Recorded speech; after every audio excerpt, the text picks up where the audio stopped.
Ang pamagat ng piyesang ito ay Dalagang Ina.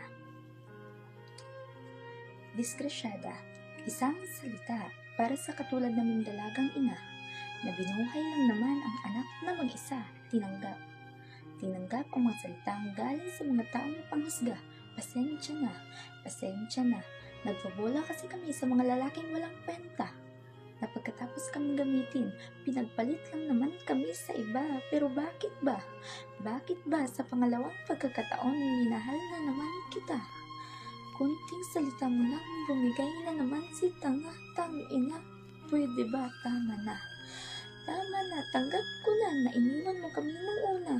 Iniwan mong parang basura. Pero teka, babalik ka? Wag na. Saan ka nung kailangan kita? Andun ka lang naman sa iba. Nagpapakasaya. Kaya wag mong isipin tatanggapin pa kita. Hindi kailangan ng anak ko ang irresponsableng ama. Kaya kong maging dalagang ina para sa kanya.